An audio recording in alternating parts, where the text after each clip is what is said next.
Hello everyone. आज हम बात करने वाले हैं इंट्रिंसिक हेमोलिटिक एनीमियाज की। तो हमको मालूम है कि हेमोलिटिक एनीमिया जो होता है दो तरह का होता है, एक इंट्रिंसिक होता है और एक्सट्रिंसिक होता है। ठीक है, इंट्रिंसिक हेमोलिटिक एनीमिया होता है जिसमें आरबीसी के अंदर ही प्रॉब्लम की वजह से हमको हेमोलिटिक एनीमिया देखने को मिलता है, और एक्सट्रिंसिक ऐसे होते हैं जिसमें आरबीसी के बाहर प्रॉब्लम होती है, उसकी वजह से हमको हेमोलिटिक एनीमिया देखने को मिलता है। ठीक है, तो इंट्रिंसिक में देखिए कौन कौन से हैं। हेरिडेटरी सफिरोसाइटोसिस है, पैरोक्सिस्मल नॉक्टर्नल हीमोग्लोबिनूरिया है, G6PD deficiency, pyruvate kinase deficiency, sickle cell anaemia और इसी तरीके से एचबीसी डिजीज। तो ये सारे जो हैं ये इंट्रिंसिक हेमोलिटिक एनीमिया हैं। और इसमें आज हम बात करने वाले हैं सबसे पहले हेरिडेटरी सेफिरोसाइटोसिस की। तो देखिए हेरिडेटरी सेफिरोसाइटोसिस के बारे में क्या बताया गया कि प्राइमरीली ऑटोसोमल डोमिनेंट। ठीक है, तो ये अबाउट 75% केसेस में ऑटोसोमल डोमिनेंट होती है। और इसमें परेशानी क्या आती है तो देखिए बताया गया due to defect in proteins interacting with RBC membrane, skeletal and plasma membrane. तो देखिए पूरा आरबीसी, ये देखिए पूरी आरबीसी है। तो देखिए एक तरफ की ये देखिए प्लाज्मा मेम्ब्रेन है, और प्लाज्मा मेम्ब्रेन के पास जो प्रोटीन होती है ना, जो इसको स्ट्रेंथ प्रोवाइड करती है, आरबीसी को जो स्ट्रेंथ प्रोवाइड करती हैं ये प्रोटीन होती हैं, स्ट्रक्चरल प्रोटीन। और ये स्ट्रेंथ प्रोवाइड करती हैं, और इसी में ये जो स्ट्रक्चरल प्रोटीन है देखिए बताया गया, इसी में जब डिफेक्ट देखने को मिलेगा ना, तो इसकी वजह से जो आरबीसी की मेम्ब्रेन है ना, ये मेम्ब्रेन ये कमजोर हो जाएगी। और जब मेम्ब्रेन कमजोर होगी ना, तो जब ये स्प्लीन में जाएंगे तो स्प्लीनिक मैक्रोफेज ये मेम्ब्रेन लूज रहेगी। अब जब लूज रहेगी तो वहाँ पे स्प्लीनिक साइनोसॉइड जो होंगे वहाँ पे मेम्ब्रेन फंस जाएंगी, और जब मेम्ब्रेन फंसेंगी ना, क्योंकि ये लूज है और यहाँ पे स्ट्रेंथ ये जो इसको प्रोटीन देती थी, ये प्रोटीन है नहीं तो स्ट्रेंथ नहीं मिलेगी। इस वजह से स्प्लीनिक साइनोसॉइड में ये जो हिस्सा फंसेगा, और जब ये फंस जाएगा तो स्प्लीनिक मैक्रोफेज इसको काट के रिमूव कर देंगे। जब इसको काट के रिमूव करेंगे ना, तो फिर क्या होगा, ये साइज इसकी छोटी हो जाएगी। धीरे धीरे इसका जो सरफेस एरिया है कम होता रहेगा। जब कम होगा तो ये स्फेरिकल हो जाएंगे, और जब स्फेरिकल हो जाएंगे तो ये जो सेंट्रल पिलर था ये भी गायब हो जाएगा। तो इस वजह से इसको हम बोलते हैं सफिरोसाइटोसिस। ये एक चीज़ हुई। तो सफिरोसाइटोसिस को बोले क्योंकि आरबीसी नॉर्मली बाई कॉन्केव होता है, धीरे धीरे मेम्ब्रेन खत्म होते होते ये सर्कुलर हो जाता है, बल्कि स्फेरिकल हो जाता है। इस वजह से सफिरोसाइटोसिस बोले। और सफिरोसाइटोसिस सिर्फ हमको इस कंडीशन में नहीं देखने को मिलता है। सफिरोसाइटोसिस जो होता है ये मोस्ट कॉमनली हमको ऑटो इम्यून हेमोलिटिक एनीमिया में भी देखने को मिलता है। इस वजह से इसमें हेरिडेटरी लफ्ज या हेरिडेटरी वर्ड मिलाना जरूरी होता है। ठीक है, तो इससे पता चला कि यहाँ पे हेरिडेटरी डिफेक्ट देखने को मिलेगा, वो भी यहाँ पे प्रोटीन में। ठीक है, इंटीग्रल जो प्रोटीन है यहाँ पे स्ट्रक्चरल प्रोटीन, इसमें प्रॉब्लम की वजह से देखने को मिलेगा। और बाकी सफिरोसाइटोसिस मोस्ट कॉमनली हमको ऑटो इम्यून हेमोलिटिक एनीमिया में देखने को मिलता है। वहाँ पे ये सारी प्रोटीन नॉर्मल होती हैं, बस इस पे जो है एंटीबॉडी बन जाती है, और ये एंटीबॉडी की वजह से ये मैक्रोफेज इनको ब्रेक डाउन करने लगता है, जिसकी वजह से हमको सेफिरोसाइटोसिस देखने को मिलती है। तो ये चीज़ हो गई। अब देखिए स्ट्रक्चरल प्रोटीन कौन कौन सी हैं। तो देखिए यहाँ पे ये स्पेक्ट्रिन है, अल्फा बीटा चैन होता है इसमें, और ये एनकाइरिन है, और ये 4.2 प्रोटीन है, बैंड 3 है, और ये ग्लाइकोफोरिन ए है। ठीक है, तो देखिए किसी में भी प्रॉब्लम की वजह से हमको सफिरोसाइटोसिस देखने को मिल सकता है। ठीक है, तो मोस्ट कॉमनली अबाउट 50% केसेस में ना एनकाइरिन में डिफेक्ट की वजह से हमको सफिरोसाइटोसिस देखने को मिलता है। और लीस्ट कॉमन की बात करें तो देखिए ग्लाइकोफोरिन ए है। तो ग्लाइकोफोरिन ए में भी डिफेक्ट की वजह से हमको सफिरोसाइटोसिस देखने को मिलता है, लेकिन लीस्ट कॉमन होता है। लेकिन हम यहाँ पे ग्लाइकोफोरिन ए पे इसलिए फोकस कर रहे हैं कि जब हम पूरे आरबीसी की बात करते हैं ना, तो पूरे आरबीसी में मोस्ट अबंडेंट ग्लाइकोप्रोटीन अगर कोई होता है तो ये ग्लाइकोफोरिन 1 होता है। ठीक, तो ये चीज़ हो गई। अब देखिए यहाँ पे थ्योरी में ही बताया गया कि due to defect in protein interacting with RBC membrane, skeleton and plasma membrane, जैसे एनकाइरिन है तो देखिए ये एनकाइरिन हुआ। बैंड 3 तो देखिए ये बैंड 3 हो गया, इसमें डिफेक्ट की वजह से देखने को मिल सकता है। प्रोटीन 4.2 देखिए इसमें डिफेक्ट की वजह से देखने को मिल सकता है सफिरोसाइटोसिस। या ये स्पेक्ट्रिन देखिए इसमें हमको डिफेक्ट की वजह से देखने को मिल सकता है। और यहाँ पे देखिए ग्लाइकोफोरिन नहीं बताया गया, लेकिन ग्लाइकोफोरिन में डिफेक्ट की वजह से भी देखने को मिलता है, लेकिन ये लीस्ट कॉमन होता है, इस वजह से नहीं बताया गया। बस ये है कि मोस्ट अबंडेंट ग्लाइकोप्रोटीन जो है ये आरबीसी में यही होती है, ग्लाइकोफोरिन ए। और उसके बाद फिर क्या है कि ये स्पेक्ट्रिन के बारे में हम यहाँ पे एक पॉइंट नोट किए। तो जो आरबीसी का रिस्पॉन्सिबल बाई कॉन्केव शेप, तो जो स्पेक्ट्रिन होती है ना, ये बाई कॉन्केव शेप के लिए यही स्पेक्ट्रिन ही जिम्मेदार होती है। ठीक है, स्टेबिलिटी और बाई कॉन्केव के लिए ये स्पेक्ट्रिन मोस्टली जिम्मेदार होती है। वैसे जिम्मेदार तो सब होंगी, लेकिन सबसे ज़्यादा रोल इसमें स्पेक्ट्रिन का होता है। और मोस्ट कॉमनली हेरिडिटरी सफिरोसाइटोसिस हमको एनकाइरिन के प्रॉब्लम की वजह से देखने को मिलती है। ये हुआ। अब देखिए हमें फाउंडिंग होगी, देखिए स्मॉल सेल स्मॉल हो जाएंगे। ठीक है, और राउंड आरबीसी देखने को मिलेंगे। ठीक है, तो आरबीसी स्मॉल और राउंड हो जाएंगे। और no central pillar, central pillar खत्म हो जाएगा। ठीक है, क्योंकि जो बाई कॉन्केव था ना, तो यहाँ पे पेरीफेरी में हमको हीमोग्लोबिन देखने को मिल रहा था। लेकिन जब धीरे धीरे ये हिस्सा कटते गया मैक्रोफेज में, तो फिर अब जगह ही नहीं बची, तो जो पूरा आरबीसी था ना, ये हीमोग्लोबिन ये पूरे में एक्यूमुलेट हो जाएगा, सेंट्रल पिलर जो था ये खत्म हो जाएगा। और उसके बाद फिर देखिए क्या होगा, डिक्रीज सरफेस एरिया डिहाइड्रेशन। ठीक है, तो सरफेस एरिया जो होगा यहाँ पे ये डिक्रीज होगा। तो जब सर्फ ये हमको मालूम है, जब मैथ में पढ़े हैं कि सबसे कम सरफेस एरिया हमारे स्फेयर का होता है। ठीक है, तो स्फेयर का जो स्ट्रक्चर होता है उसका सरफेस एरिया सबसे कम होता है।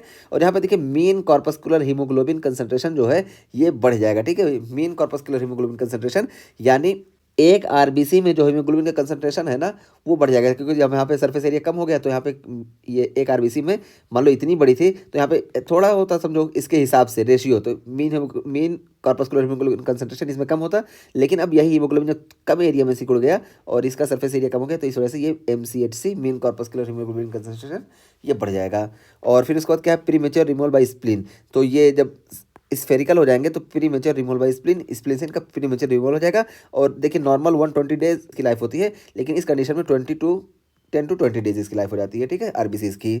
और उसके बाद फिर देखिए फाइंडिंग की बात की गई तो देखिए फाइंडिंग में स्प्लीनोमेगेली देखने को मिलेगा। स्प्लीनोमेगेली क्यों देखने को मिलेगा, क्योंकि यहाँ पे स्प्लीनिक मैक्रोफेज ज़्यादा वर्क करेंगे, यहाँ पे ज़्यादा रिमूवल होगा, इसलिए स्प्लीनोमेगेली देखने को मिलेगा।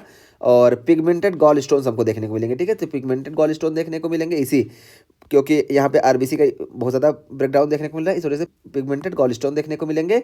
और एप्लास्टिक क्राइसिस देखने को मिलेगी। देखिए ये एप्लास्टिक एनीमिया नहीं है, एप्लास्टिक क्राइसिस है, ठीक है। तो एप्लास्टिक क्राइसिस पारोवायरस B19 इन्फेक्शन की वजह से एप्लास्टिक क्राइसिस देखने को मिलती है। एप्लास्टिक एनीमिया में क्या होता है कि ग्रेजुअली होता है और धीरे धीरे होता है, और एप्लास्टिक एनीमिया में पैनसाइटोपिनिया हमको देखने को मिलता है, ठीक है। तीनों लाइन सारे हमको परेशानी देखने को मिलती है, WBC, प्लेटलेट और आरबीसी, तीनों प्रॉब्लम देखने को मिलती है एप्लास्टिक एनीमिया में। लेकिन यहाँ पे पार्वोवायरस B19 जब इन्फेक्ट करता है ना तो एप्लास्टिक क्राइसिस देखने को मिलती है कि अचानक यहाँ पे जो ये बोन मैरो है इस पर अटैक करता है, जिसकी वजह से सडन जो है ये अपना फंक्शन बंद कर देती है। और मोस्टली इसमें जो होती है हमारे रेड ब्लड सेल इन्वॉल्व होती है, ठीक है। तो रेड ब्लड सेल हमको कम देखने को मिलेंगे, बाकी WBC और प्लेटलेट ये नॉर्मल देखने को मिलता है मोस्टली, ठीक है। तो एप्लास्टिक क्राइसिस और एप्लास्टिक एनीमिया में ये फ़र्क हो गया, हम यहाँ बता दिए। तो हमको एप्लास्टिक क्राइसिस देखने को मिलेगा। और एक चीज़ और हम बताएं कि यहाँ पे देखिए रेटिकुलोसाइट काउंट की बात करें तो इसमें देखिए हेरिडेटरी सेफिरोसाइटोसिस में due to increase breakdown of the RBC ये रेटिक काउंट जो है ये इंक्रीज हो जाएगा। लेकिन एप्लास्टिक क्राइसिस में क्या होगा, एप्लास्टिक क्राइसिस में रेटिक काउंट जो होता है ये डिक्रीज होता है। क्यों, क्योंकि बोन मैरो हमारी काम ही नहीं करेगी। और नॉर्मल कंडीशन में जो सेफिरोसाइटोसिस हुआ है तो ब्रेकडाउन की वजह से बोन मैरो हमारी कंपनसेट करना चाहिए, जिसकी वजह से रेटिक काउंट इंक्रीज हो जाएगा। ये फ़र्क हो गया। और उसके बाद फिर लैब की बात करें तो देखिए लैब में सबसे पहले हम यहाँ पे देखिए एक चीज़ करते हैं, ये increase fragility in osmotic fragility test RBC haemolysis with exposure to hypotonic solution, ठीक है। तो देखिए यहाँ पे ये हम करते हैं ऑस्मोटिक फ्रेजिलिटी टेस्ट करते हैं, ठीक है। ऑस्मोटिक फ्रेजिलिटी टेस्ट में क्या होता है, तो देखिए हमारी जो नॉर्मल आरबीसी होती है ना ये 0.9 पे ये आइसोटोनिक होती है, ठीक है। 0.9 अगर हम यहाँ पे सलाइन दे रहे हैं तो आरबीसी में लाइसिस नहीं होगी, लेकिन जैसे ही हम इससे कम करना शुरू करेंगे ना तो लाइसिस होने का चांस रहता है। तो देखिए नॉर्मल आरबीसी जो होती है हमारी ये 0.6 तक इसमें लाइसिस देखने को नहीं मिलता है। और जब इससे कम हम इसमें सलाइन का वो करते हैं ना कंसंट्रेशन तो हमको लाइसिस देखने को मिलता है। और देखिए धीरे धीरे यहाँ पे 20% और कम हुआ तो देखिए 40%, 60% और अबाउट जाके 2.5 तक, ठीक है, ये 100% लाइसिस हमको देखने को मिल जाती है नॉर्मल कंडीशन में। तो देखिए 6 तक हमको कोई लाइसिस देखने को नहीं मिलती है, आरबीसी इतना मेंटेन कर लेते हैं, ठीक है। लेकिन जब हेरिडेटरी सेफिरोसाइटोसिस होता है ना तो हेरिडेटरी सेफिरोसाइटोसिस में क्या होता है कि आरबीसी जो है ये देखिए 0.8 पे ही, ठीक है, 0.9 पे तो नहीं इसमें देखने को मिलेगा, लेकिन 0.8 पे ही इसमें लाइसिस शुरू हो जाएगी। तो देखिए लाइसिस इसमें कितनी, इससे पहले ही लाइसिस हो गई, ठीक है। तो इस वजह से देखिए ये जो ग्राफ है हमारा ये देखिए इस तरह से जाएगा। नॉर्मल देखिए ये वाला गया था, अब हेरिडेटरी सेफिरोसाइटोसिस में ये वाला ग्राफ गया, ठीक है। ये देखिए ये रेड वाला जो हम बनाए ये वाला, तो देखिए यहाँ पे ये हमारा लेफ्ट साइड है और ये राइट साइड है, तो हमको राइट शिफ्ट देखने को मिला इसमें ऑस्मोटिक फ्रेजिलिटी टेस्ट में, ठीक है। तो ये increase fragility in osmotic fragility test, तो ऑस्मोटिक फ्रेजिलिटी टेस्ट में फ्रेजिलिटी इंक्रीज हो जाएगी, यानी ये जल्दी फ्रेजाइल होंगे और जल्दी ब्रेकडाउन हो जाएगा इनका। और बात करें तो ये राइट शिफ्ट हमको देखने को मिला, ठीक है, देखिए राइट शिफ्ट हो गया। और उसके अलावा कंफर्मेटरी टेस्ट की हम बात करें तो कंफर्मेटरी टेस्ट में देखिए decreased mean fluorescence of RBC in eosinophil 5 maleimide, ठीक है, जिसको हम EMA बाइंडिंग टेस्ट बोलते हैं। तो ये हमारा कंफर्मेटरी टेस्ट है, ठीक है। कंफर्मेटरी टेस्ट ये हो गया। और इसमें क्या होता है तो ये जो स्ट्रक्चरल प्रोटीन है ना यहाँ पे ये जब हम इसको EMA बाइंडिंग टेस्ट करते हैं ना तो ये इसमें अच्छे से बाइंड होती हैं, ठीक है, नॉर्मल कंडीशन में। लेकिन जब हम इसमें हेरिडेटरी सेफिलोसाइटोसिस में ये EMA टेस्ट करेंगे ना तो ये चूँकि प्रोटीन जो होती है कम हो जाती हैं, इस वजह से ये जो फ्लोरेसेंस है इनका ना यहाँ प्रोटीन ना होने की वजह से ये इससे बाइंड नहीं हो पाती हैं, ठीक है। बस यहाँ पे यही हमको बताना था कि decrease mean fluorescence of RBC eosinophil 5 maleimide या EMA बाइंडिंग टेस्ट। तो EMA बाइंडिंग टेस्ट में हमको जो है ये फ्लोरेसेंस का जो मीन है ना ये कम देखने को मिलता है, क्योंकि स्ट्रक्चरल प्रोटीन प्रेजेंट नहीं होती हैं। तो ये हमारा कंफर्मेटरी टेस्ट होता है EMA बाइंडिंग टेस्टिंग। और उसके बाद फिर देखिए normal to decrease MCV mean corpuscular volume जो होगा ये जो है नॉर्मल टू डिक्रीज देखने को मिलेगा विद अबेंडेंट ऑफ आरबीसीज हमको ज़्यादा देखने को मिलेंगे। क्यों? क्योंकि कंपनसेटरी मैकेनिज्म यहाँ पे काम करेगा। और उसके बाद फिर ट्रीटमेंट, तो ट्रीटमेंट में हम स्प्लेनेक्टॉमी इसका ट्रीटमेंट करेंगे। और जब हम स्प्लेनेक्टॉमी कर देंगे ना, तो आफ्टर इट जब हम पेरिफेरल सिमियर देखेंगे ना, तो यहाँ पे हॉली जॉलीज बॉडी देखने को मिलेगा। और हॉली जॉली बॉडीज क्या होता है, हम पीछे बात करके आए हैं, फिर हम फिर से एक बार रिकॉल करा देते हैं।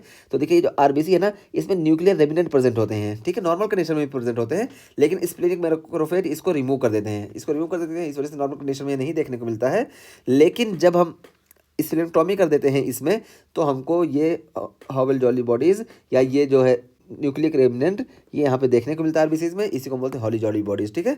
और ये स्प्लेनेक्टॉमी का फ़ायदा क्या होता है, तो जब स्प्लेनेक्टॉमी कर देंगे तो जो आरबीसी जो है, ये जो सफिरोसाइटोसिस हो रही थी, ये मैक्रोफेज इसको रिमूव कर रहे थे पहले, तो इसके मेम्ब्रेन को ये नहीं देखने को मिलेगा। और अगर ये स्फेरिकल हो भी गई दूसरे मैक्रोफेज की वजह से, तो ये जो है स्प्लेनिक मैक्रोफेज इसको किल नहीं करेंगे, ठीक है। इस वजह से इसमें हमको रिलीफ मिल जाएगा हेरिडिटरी सफिरोसाइटोसिस में बाय द स्प्लेनेक्टॉमी। तो ये हो गया। अब देखिए बात करते हैं प्रोक्सिमल नॉक्टर्नल हीमोग्लोबिनुरिया की।